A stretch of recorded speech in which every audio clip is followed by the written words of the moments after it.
Mr. Chairman, ladies and gentlemen, what happens in the Arctic does not stay in the Arctic.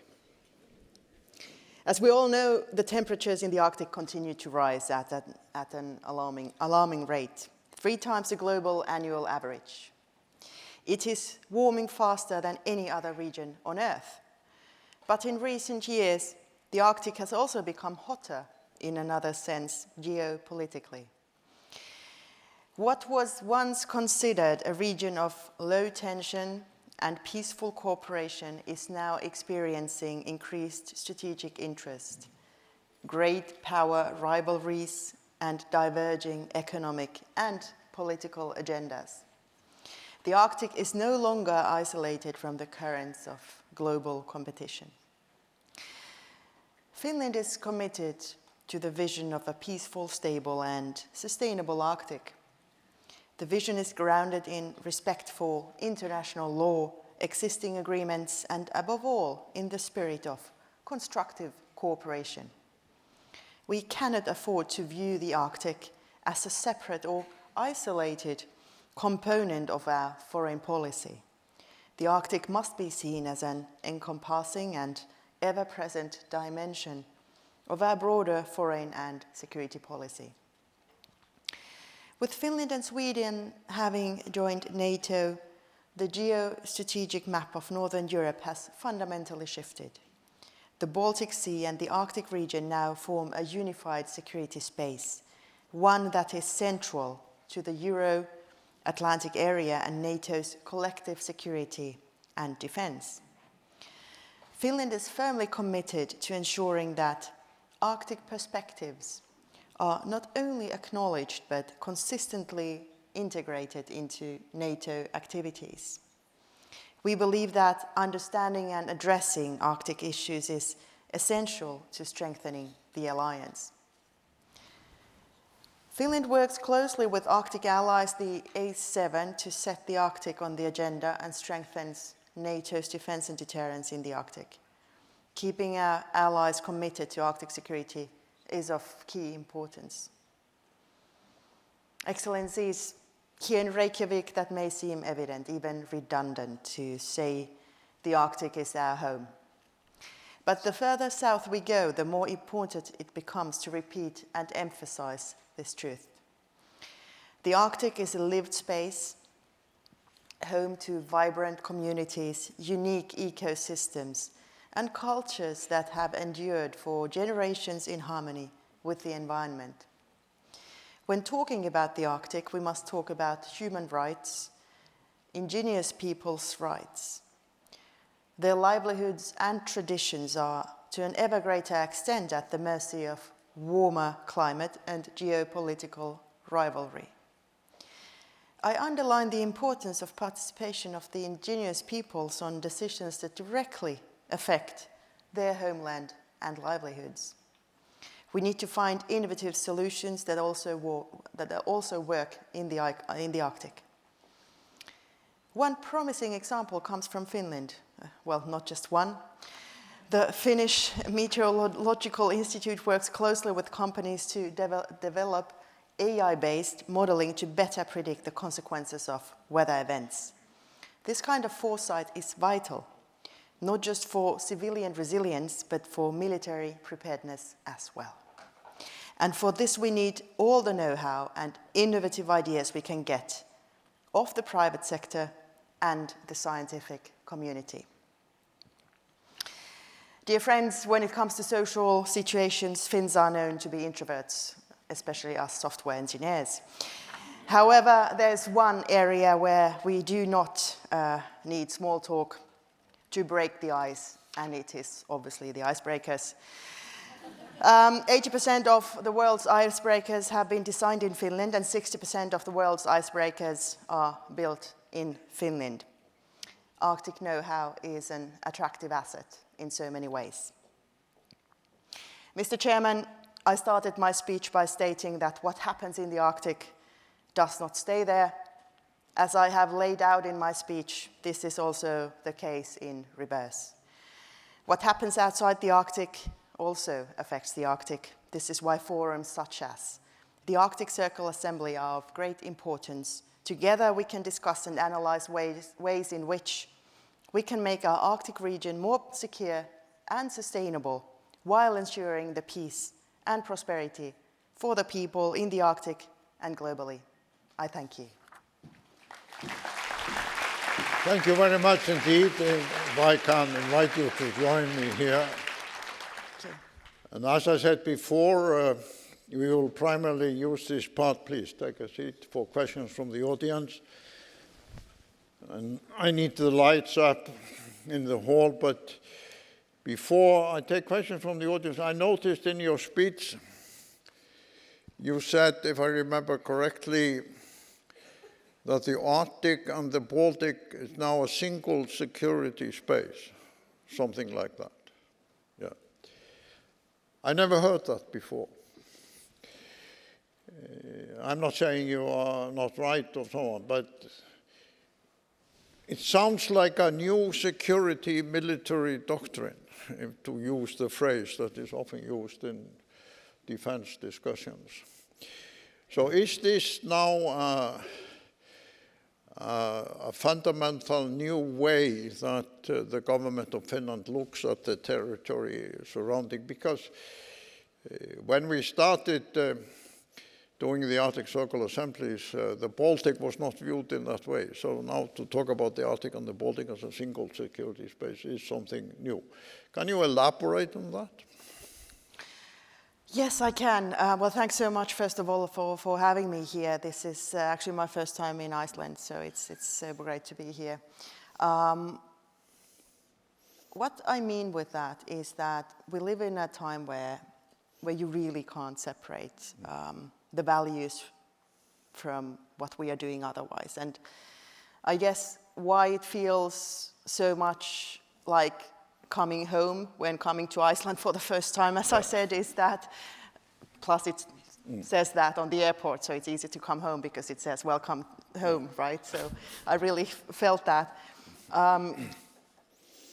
Is that because we have the values that we, stand for democracy, open societies, the freedoms of all people to engage and all that. And we know that these values, whether they are, affecting people in the high north or somewhere else, they are under threat.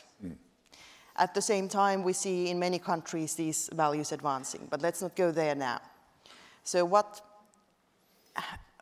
Russia's illegal war of aggression against Ukraine has made crystal clear is that there is one threat which is not only affecting, say, Poland and the Baltic states from the east, but it is also coming from elsewhere, and also Russia has powerful allies throughout the world, or at least strategic partners who are willing and able to help them in their fight against freedom.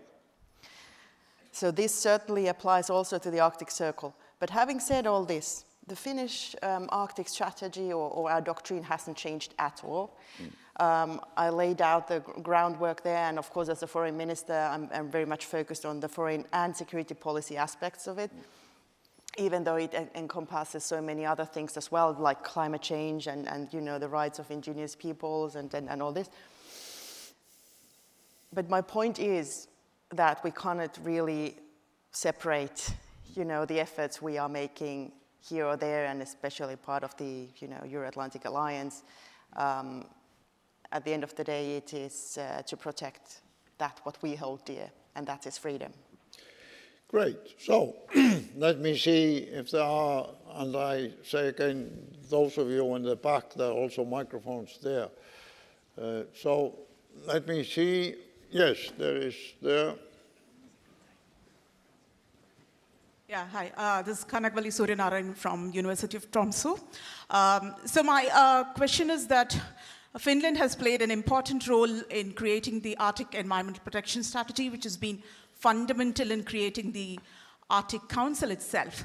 So the role of Finland is important in how the Arctic governance is shaping. Now with Finland and Sweden being part of NATO, do you think there are no neutral voices to balance these tensions? Your thoughts? Well, I guess Well, thank you first of all for a very good question, and I think it goes nicely with the first one. I don't think Finland was ever neutral to the values which I'm talking about, which are the openness of the society, of the rights of each and every individual, including all minorities, equal participation in the society, in the economy, in political decision making and all this. Yeah, we weren't militarily aligned, we weren't members in NATO, now we are, but basically the Finnishness hasn't changed. We are not a threat to anybody, we just want to protect what we hold dear, and we do think that not only our friends and allies help us in doing this, but we most definitely are there to help our friends and allies too. At the same time, we need fora on which we can discuss also with people and with countries who think differently. We need to engage, but there are certain principles, if they are violated, it is very difficult, if not impossible, to engage on a political level, and certainly not on a business as usual level like it used to be. In the case of Russia, for instance, who is blatantly violating the UN Charter, the Helsinki principles of the OSCE or the CSC Final Act, and basically every single piece of international law it has ever underwritten. Okay, do we have... Yes, please. Hello. I'm Jake, I'm from Wesleyan University, and my question is, how has increased AI investment in Finland posed risks to your climate goals? Because, as you know, AI development is so contradictory to those goals. Well, yes and no. It depends a little bit how you produce your energy. Finland, well, first of all, we are more or less independent in our electricity production these days, and certainly we don't import anything from Russia. We base a lot of our energy production on nuclear energy, which is, well, CO2 free. Of course, it has other implications, but Finland, as the first nation in the world, also has solved the issue with nuclear waste in a sustainable manner. Second, of course, as much renewables as possible, and if nothing else helps, we buy energy from our friends in Norway who have plenty of water. So the thing is, what comes to AI, of course, we could use this session to just talk that, and it's very important that you bring it up, because it will also help us in solving problems which probably the human mind is not able to solve at this stage, or at least not as fast. Also, what comes to energy production, but first and foremost also the efficient use and also the storage of energy, which I guess is one of the most important issues to solve at this moment, which will basically help us to create unlimited energy, because we have unlimited energy in the world. We just need to be able to move it from one place and one shape to the next. So everything is solvable. The thing is that for the short and medium term, of course, all of us have to be investing a lot in renewable energy, and especially CO2 neutral energy, and Finns are happy with the choice with nuclear as well. Okay, so yes. Thank you very much indeed. Minister, I'm obviously agreeing with you on your point, Baltic Sea and Antarctica. And Arctic, basically polar regions. My name is Thomas. Look, I was lately ambassador to Stockholm, but now I'm Estonia's first ambassador of Arctic regions. My question is following. My country applied to become observer to Arctic Council. For clear reasons, consensus-based organization is difficult to join. What's your view? How to go about this conundrum? What's your view of enlarging membership of observer states to the Arctic Council, and what would be this value? Thank you. Well, first of all, let me start with the Finnish position, which is that we most definitely need the Arctic Council also going forward, in despite of the fact that Russia is waging this illegal war, because we need cooperation at some level, especially in operational issues which concern, for instance, the environment, where it is so important that we are able to be in dialogue, also with the ones we don't agree with in a more sort of principled level, and so many other issues. The Arctic Council, consisting of the Arctic nations, and I like to speak about not just the A8 but the A7, who are the sort of the democratic ones. We cooperate extremely closely, and we are also raising the awareness of these threats that we are facing also elsewhere, that we are, faced with in the Arctic.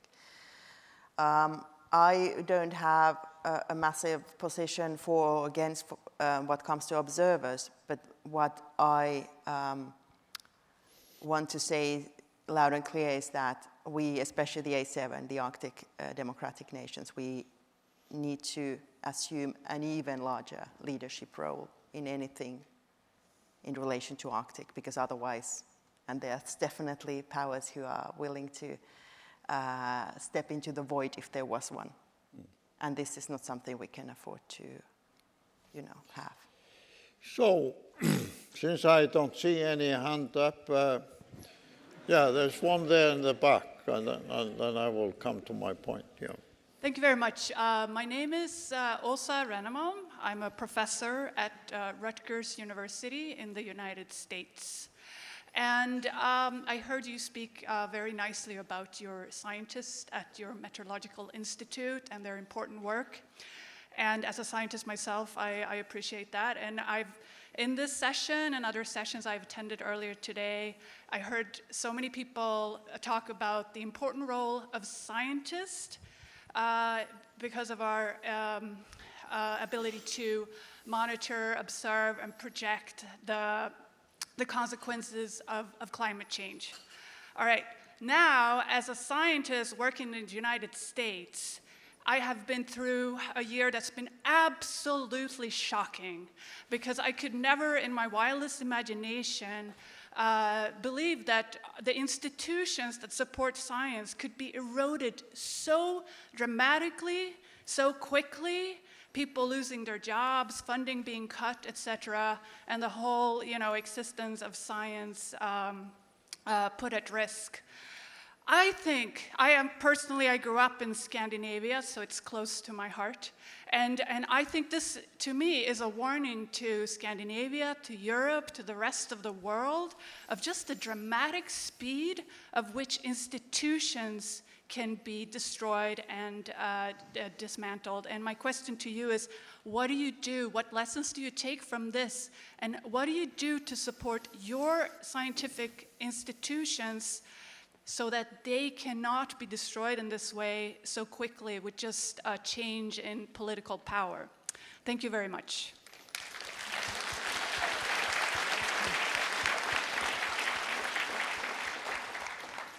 Well, free science goes hand in hand with the free and open society. And I have to tell you, because this year Finland serves as the chair of the OSCE, the Organization for Security and Cooperation of Europe, of which also United States and Canada are participating members. I'm just coming back from South Caucasus, visiting Armenia, Azerbaijan, and Georgia, and I have to raise the example of Georgia, which unfortunately is massively backsliding when it comes to its democratic progress, a country whose people have voted and are still, in polls very much, wanting to engage with an European future, be independent and have a full democracy, granting full civil rights and freedoms to all people, starting with freedom of expression and assembly. For 2 years you have had, or at least you have had massive backsliding now that, 90% of the opposition is in jail, and you would have peoples on the street who have been protesting against the government fined massively, and the oppression is growing. This just reminds us, and also the example that you raised, that the democracy and the freedom that many of us, if not all of us, have been raised and living with is not a given. It has to be defended each and every day. And what comes to science, luckily, the good thing is that for as long as bright minds are able to move and are not silenced, let's put it that way, and also choose their location and apply for funding, we have plenty of places where scientists are welcome. For instance, Finland, welcome in all our universities. And then just, hope that freedom will come back. Let me follow up on that a little bit. I'm old enough to remember what the state of play was during the height of the Cold War. And as I worked with a number of leading US scientists, like Jerry Wiesner was the president of MIT, President Kennedy's science advisor, even at the height of the Cold War, there were very active scientific cooperation between leading scientists in America and Europe, and also Soviet scientists. Now we have hardly any cooperation between Russian science and European or American science.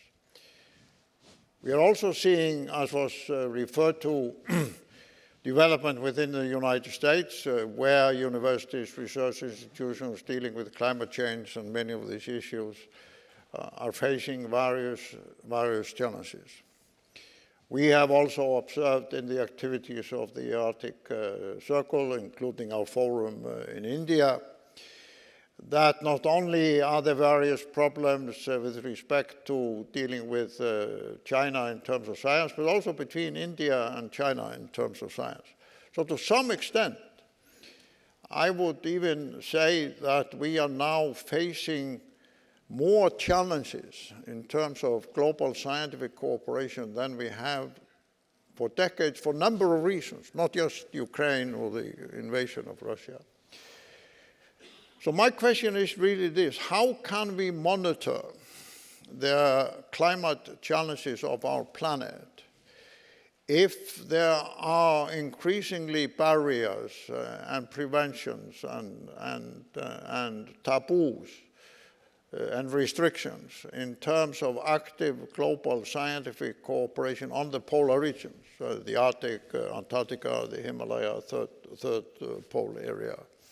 I think we need the political leadership in dealing with this challenge, because otherwise we will end up in a few years' time not having the climate early warning system from science that we need in order to make enlightened climate decisions.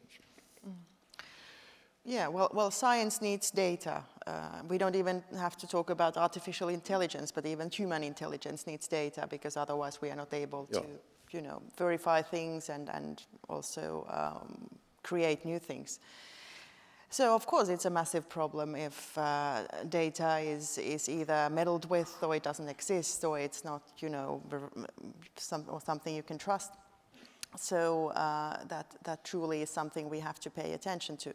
But at the flip side, or at the same time, we have more open data these days accessible to each and every single person on the planet than we've ever had.